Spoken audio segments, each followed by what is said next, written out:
Now then, and welcome back to another episode of Cobblenauts on the Forever Stranded Lost Souls server. Welcome back, welcome back. There's been quite a few changes. As you can see, Pixel Rifts is busy at the minute building some cool, awesome new thing in the centre. The ship has gone, and I highly recommend you go over and check out his channel for more information on what's going on over there. Okay? I'm going to try and avoid this area today so that you can see the full and glorious detail of the episode over on his channel. So, I've been working on this area for a little while now. I've been meaning to dig this out properly and get on with it, build it all out straight for a while. I've got a fair amount of digging to do around here, but I don't want to go too wide or too deep or anything like that. I want to keep it so it's a decent corridor length here. So we're going to start with the corridor. I want a corridor that runs kind of narrowly either side of this section here, all the way down here. So there's a corridor of rooms off it, and in each room there's going to be kind of like a quarters, the bays for people to have their own personal area, their own personal belongings in the Nether, and then that's going to be built up around the outside of the dome and out this way. That's the plan anyway. So I'm going to start by just digging out the area and just formatting basic 4 walls everywhere. Okay, so behind me is the super secret Pixel Rift stuff that he's built. He's done quite a bit. Check out his episode for that. I know he's away for a little while, so he's pre-recording, so I don't want to spoil any of his videos. So this is the bit that I've been building. It's not quite finished, but it's getting there. Let's have a look. Check it out. The corridor of the barracks. There, here's the corridor of the barracks. So, at the minute, it leads to a dead end. And I've deliberately blocked off the dead end and filled it all in so that we're secure in here. But that would be an airlock out into the Nether. Or into another room, like a mess hall or something. I don't know yet. Right? And then we've got all these little chutes here, these little rooms. And we're going to have doors with little levers on and little tiny rooms for everybody to have basic supplies. Like, well, I'd like to say beds, but you can't have beds in the Nether. So some kind of storage of their body. Yeah, storage of their body. We're going to test that out today. But first of all, I wanted to finish off the build side of things and show you a couple of things. We have one of these storage terminals in here for now. Maybe for now, it's just so that I can get all the stuff quite easily around here. Because, yeah, going back through there, not such an option. You can just kind of see something going on in there. You're going to need to watch Pixel Rift to see what's in there. But what we've got over here, we've got this architect's saw bench from Architecture Craft. And somebody made this quite a while ago, and I've been using it for the arches. Now, I quite like the arches, and I quite like the slopes and all that. I need 2 more slopes. 2 more slopes, so we get that sorted. There's different sections, like roof sections, where you get sloped roof sections, and I needed 2 more roof tiles that are sloped.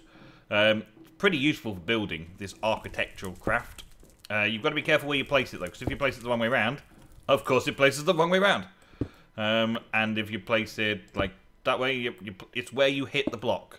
So I think it's the furthest point you want to hit it. So if I hit it here, it's going to go upside down. If I hit it here, it's going to go exactly the right way up. And it might take a few hits. And I think there's a hammer. I can't remember. It was a long time since we played. I think it was the Qantas server, FTOG, where we had a lot of messing around with the architectural craft stuff. It's quite a while. And then what do I need? 1, 2, 3.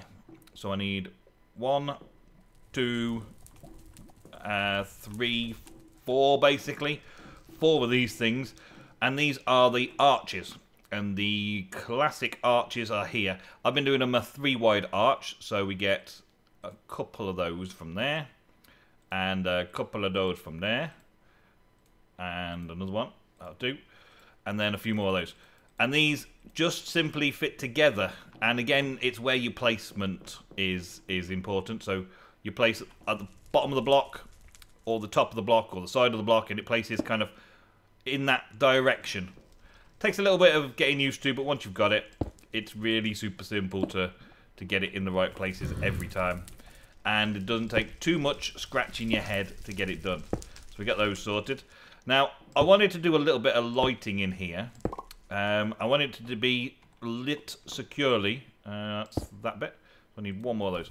I want it to be lit securely, so I've used these glowstone blocks that look a bit like, well, a little bit like circuits of some kind. But then these luminous blocks actually look like they're illuminating, but they don't really illuminate so much. The light level underneath the block is 13, whereas the light level underneath the glowstone goes up. And then the light level under the block is 15, oh no, 14, 13, 12, 13, 12, 11.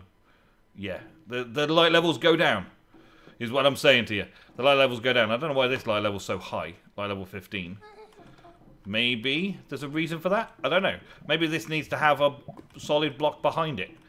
I don't know, but it looks nice. That's what I'm saying, it looks nice. The whole corridor has a light source above it in some way, shape or form. And in each room we've got this little grate here. Now the rooms aren't meant to be for living in as such. The rooms are just meant to be in. So that people can come along and use things like ender chests and have them stored away. I'm actually going to have elevator blocks on these two sides. Here's another elevator block, which brings us up to this level, which is going to be a level going around here, like so. You can see the tops, pretty cool. And that one block, maybe, I don't know. I don't know how it's working.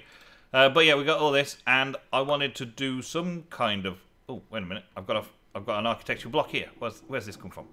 Was this the one that I was missing? It is the one that I was missing. I thought I did enough. Yeah. Awesome. Okay. So yeah, the architectural blocks done, the lighting done, the doors are easy enough to do, but there's one more thing that I wanted to test out, and that was the signs here. I think I'll test it out over a door, because I want the door to look good once I've tested it. Now these are digital typewriters, and the recipe for a digital typewriter isn't too bad. It's a black terracotta, some nuggets, iron bars, and a redstone repeater. Not too bad at all. It looks pretty epic, and that's because it is. So it kind of has that feel to it. That's a bit too much black screen, but it doesn't stick proud. Whereas other screens that I know of, you have to kind of like sit them into the or onto the wall. This one is a block space, and it's pretty cool underneath and at the back as well, because you've got this kind of projector holding things, or this weird design that it's got here. I like it. It's pretty good. And it's fairly cheap as signs and things go. The signs are actually more expensive in the long term because you've got to have a whole system and setting to do these. But the text itself can be multiple colours and can be different alignments and the like. So let's just, like, I don't know, let's claim this for me. And have the text more purple. So we've got green down, blue up, more purpley, right? So that would then put it at the top there. For some reason the text is not coloured. Why not? Padding, let's do that. And then if I go back a little bit and cycle through, it should move through where the sign's going to be until eventually it goes roughly where we want it. And that is not roughly where we want it, so we'll go back a little bit. Well, after quite a bit of work, I've finally got it kind of set up as best I can. And that's on text alignment, yeah, like that. So we center it, and it goes like that. And I'll try and go back a couple more there, and it goes over to the other side. It's not easy. It's not easy being a cool new thing to play around with. It's not easy. So, yeah, it might need a little bit of work, but for now it does kind of work, right? I'm thinking of doing some chiseling bits around it so that we have the ability to leave the signs there, but also have chiseling bits around it. Put like a door frame around and a little like thing above there, and add a little bit more detail to it, right? And also make a few more of these. Camite doors, door handles, and small airlock doors and camite levers. Small airlock doors and camite levers. The door, I think it's a steel door. bit like an iron door, but made out of steel plates. And those steel plates are crushed down with a hammer. One of these immersive engineering hammers. So we get flattened steel like that. Okay, maybe not then. So steel again, let's have a look. There's two types of steel. There's the soul forged and there's the normal steel. There we go, steel ingots. Yeah. So it takes, let's put that on there. It takes 6 of these plates to make a small airlock, which does mean it costs quite a bit, doesn't it? It does cost quite a bit to make them, but steel isn't too hard to make. Steel isn't too hard to make. Hector's got it all set up, so we should be able to do that quite quickly and easily. 6 of those, and then make that into a steel door. Put the steel door on the edge there like so, and then that's cool, right?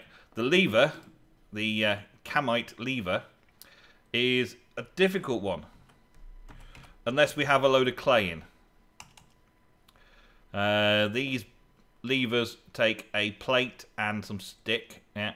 Plates take this raw kymite blend, which I've been doing just recently. Well, it's not too bad, actually. I can make 8, which means I can make 8 plates. Or I can make 2 plates. And I can make more of this in a minute anyway. And then we get like 2 of those plates. Cook those up and we make the levers. And that's 4 levers per set of those. So that's 8 more levers, which should be enough to finish that off quickly. Yep. Got to make some more of these. 8 more levers, a load more doors. I'll probably put another batch of steel on and be back with you for the next part. Alrighty, so that's now near enough completed. Near enough completed. I've done all of the signs, I've done all the doors and all the levers and got all the sections in the way, and I've even put a lever ready for where the next door's going to be. I've even done levers on the inside as well, so that we can use these as kind of like a respawning chamber. I know there's no beds in the nether, but we can have it so that the inside has a locking or an opening door mechanism. So if you respawn here, right? Using the clones from Sync. I believe it's Sync, yeah? So we turn that on, turn that off, and then when this opens, there you go. So you can either have it open and closing from here, or you can have it open and closing from in here, depending on which side you're coming from, right?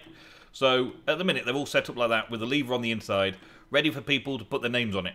I might go through and put everyone's names on it anyway. But, there's a reason for this, and one of the reasons is to have these ender chests. These ender chests are pretty cool, and Pixel Rift made a load of ender chests for us, so we could put our own kind of markings on there, and have an ender chest in. And then set up a pouch and put a diamond on it to make it our ender chest. So I just need a couple of dies for that, and everyone can then put their own colour-coded stuff on here. Maybe it's better on the outside. I'm not sure what level of this mining is. It's cobalt level. I should be able to pick it up from this. Don't know how it's going to look outside. I think it kind of spoils it on the outside. Oh man, my text is purple from an angle and white when you look at it. Purple from an angle, white when you look at it. Oh my days. That's kind of cool, but a little bit annoying at the same time. Having the chest outside means that people can see your colours as you go past, so everyone knows what colours everyone else has got. Yeah, maybe inside would be better, but we've got to fix that. We've got to sort that out. So that's one thing, right? I can go inside. And the other thing is having some kind of clone, right? And having these clones are pretty cool, right? You make a sync core, which we've already got a few in the system, probably from rewards, quest rewards and the like, right? You can make them with a few blocks, bits and pieces. The daylight sensor isn't too difficult in the nether, and in the setting we've got with all the sieving and stuff, not too difficult to make one of those. So the shell creator and all that kind of stuff isn't too difficult once you've got obsidian, which is a difficult part, I suppose. But it is meant to be had because the hardcore mode in the quest book does that, right? The shell constructor, yeah, and then you're supposed to have shell storage, which gives you blocks of iron and weighted pressure plates for shell storage, which I need to sort out. Do we have enough iron? We have enough iron in here. Good, good. So we need a block of iron and a pressure plate for each one of those. So 1, 2. There's the pressure plate and then block of iron. Not a minecart, thank you. And then a block of iron. Okay. And then for that shell, we can then go in like so. Okay. And then to power these things, right? I think you can use any power, but this treadmill power is pretty cool, right? Treadmill from Sync. I think I can make one. I'm going to need a few bits and pieces. I'm going to make the first one and then see how we go from there. Now, I believe I also need pigs to power this, and we do have pigs as a reward, so that should be good as well. All right. Oh, yeah. Quest complete. Extra lives. Nice. Let's check the quest. The quest was for hardcore mode, which has just come out on release, actually, on survival, hardcore mode. So this hardcore mode and then this comes in. So you can complete this and become hardcore with 5 lives, right? But that's not what we're doing. But this extra lives complete, the constructor, the shell storage and the treadmill gets us 5 more sync cores, another shell storage, 2 more treadmills, or blocks of diamonds, or giant compact chance cubes, or supremium apples. That's quite cool. I think in this case, though, I'm going to go with the extra treadmills because it's a bit of a pain in the butt making them. So I'm going to claim 2 more treadmills and see how that goes. So now everyone will have those rewards available to them as well, which is pretty cool. Okay, so I've got 2 more treadmills. Now trying to remember how to set it all up. Okay, so I'm pretty sure that I need the shell storage, and I'm going to put that there. So this is where my shell would be stored. I would standing here and I would store my shell. And I'm pretty sure that I would have a treadmill next to it somewhere close by. Let's open it up a little bit around the back here. And let's see. I know I'm demolishing this section now, but still. Might be better soon enough. Right. Can I not place it? Down there. Oh, okay. It goes that way around. Does it go that way around? It goes that way around? That way around. Okay. Right. So then power on it. Can I get on it? Or do I have to have enough space above my head to be able to do it? Okay. No generating any power. Okay. Can I get a pig and put the pig on it? I believe that's how you do it. Pig. Run. Generate power. Pig. Generate power, please. Oh, the pig is generating some power.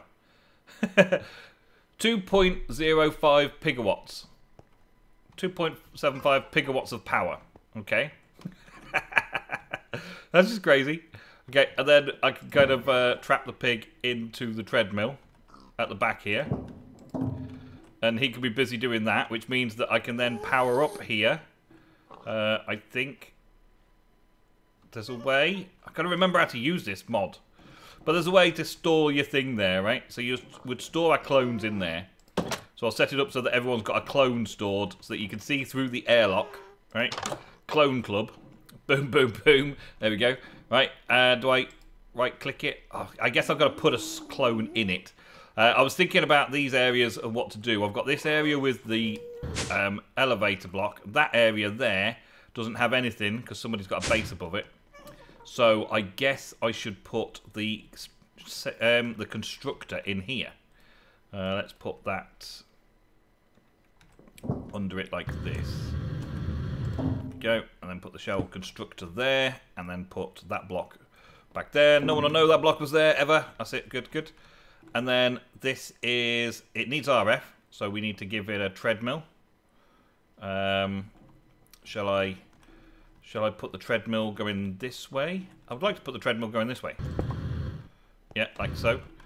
And then that has a pig on it. Let's see if we can put a pig on it. Yes, pig is on it. And it's generating power. Is it generating power and going to that? Is it generating? It's not generating power to the sync unit there. It is generating some pigawatts though. Okay, let's try from behind again. Oh, that's not a good thing for anything going on. Pig, don't die. Pig, bear with me, pig. Don't die. I think I've kept this spawn egg as well. I only brought one spawn egg out, didn't I? Let's go there. Stop that happening. Hey, pig, keep running, keep running, keep running. Okay, and let's get a pig on here. Is he going to keep running? Is that going to generate power? Oh, he's really running here, isn't he? He is a runner. He's generating 2.3, but that's not actually receiving any power. Okay, so connecting the power to that is going to be the next issue then. Connecting the pig power. The pig, that pig's working quite nicely. This pig, on the other hand, not so good. Okay, I'm going to have to figure out how to power these things a little bit better because there's no RF going to the shell constructor right now. Okay, so I had some problems getting the pig to be sorted out. This pig is generating 2.84 gigawatts or whatever it is, right? He's not doing the running entity thing, right? But when I tried to set it up a second time with the same spawn egg, it crashed the server. Well, it crashed me, which crashed the server, and I had a ticking time entity, or ticking entity thing.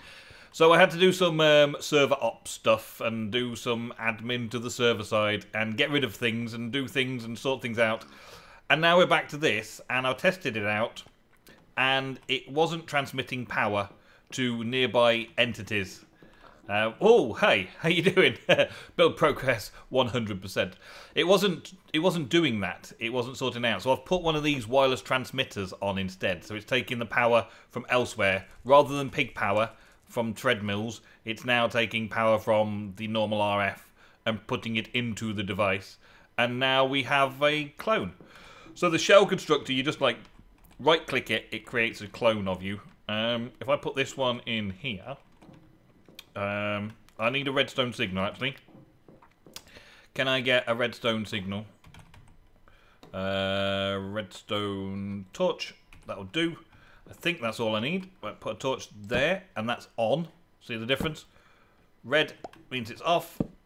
Green means it's on. Okay. Might be able to do the switch, actually. Put a switch on it, on the top there. But that means that I can now store myself in here. There we go. And I'm stored inside there, and I can warp over to the other one. Now, there's a radial menu, and the one at the top looks like the one that's going to be for me. Whee! I'm up and out and coming back in again, and hopefully... Yes, here we go. Awesome. And so I've just come out of the clone booth. I've just come out of the clone booth, and I've made a clone of myself. Check it out. That's old me shell, and this is new me shell. I've still got the eerie mask and the charm belt. So my baubles have travelled with me, okay? But, yeah, and my skills, they've all travelled with me as well. But my body and its armour and all the equipment that I was carrying is there in that shell. Which is a bit weird, isn't it? It kind of works for transporting yourself around as well. So, now I've got that. I should have had the ender chest, the ender pouch and stuff, which I could have in there. So if we were to die somewhere in the overworld or in the nether or wherever we end up dying, we could respawn here, accept this clone, and just come and get it and go into here. Let's just see about putting one more redstone torch on. Let's get one more. I only wanted one more. Just one more. And there we go. And let's set up, I don't know, let's just go with... I don't really want to do any of these because these ones are... other people's, right? Let's turn this on, right?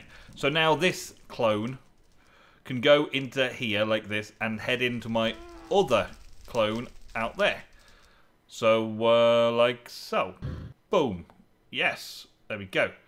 And now I can cancel that and walk straight out with the armor that I had and everything I've got intact. All of my equipment and everything that I had previously. And I basically jumped. Teleporty jumped from there over to here.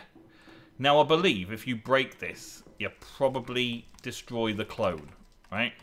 I'm not sure that that's such a good idea, but I think that's one of the things we're going to do. I'm going to test that out first though before I carry on recording it.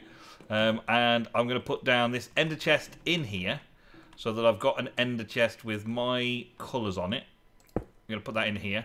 I'm going to get the colours of dyes sorted out, have that, and then store my body in here. So if I die, I get to operate out of this clone here.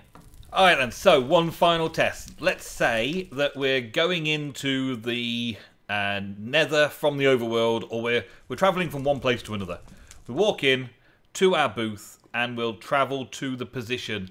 This is my my character, my shell in the nether, and I would travel out of that and I would cross the dimensions and I would end up in this shell in the overworld, or in the nether, and then just walk straight out of the cell. Right, can't get straight out because I'm trapped in. Everything's locked up. I've got everything in my edit chest here that I might need, that I left behind. I can just simply place a pouch of the same variety as the chest wherever my shell is, like that. And then I just open up and just wander off and just go and do whatever it is I need to do. And I feel like that is a pretty cool thing for today's episode. Thank you very much. Let's get in here and let's see if we can get ourselves sorted out to have both my clones next to each other. That is all we've got time for in today's episode of Forever Stranded Lost Souls. Thank you very much for watching. You will be aware that the full release is now out, and a hardcore version is coming out as well very soon, which will be, I'm sure, in the description down below, a link to find it. Thank you very much to Sheridan for putting all this on for us and getting us all sorted out with this. And we've had a great couple of weeks hammering it and trying to get through as much as we can. Very soon, we shall be going to the overworld, where we'll unlock the next level of intricacy to this mod pack. And I'll see you very soon for some more. Don't forget to check out all the Cobblenauts down below in the links in the description, and I will see you next time. Goodbye.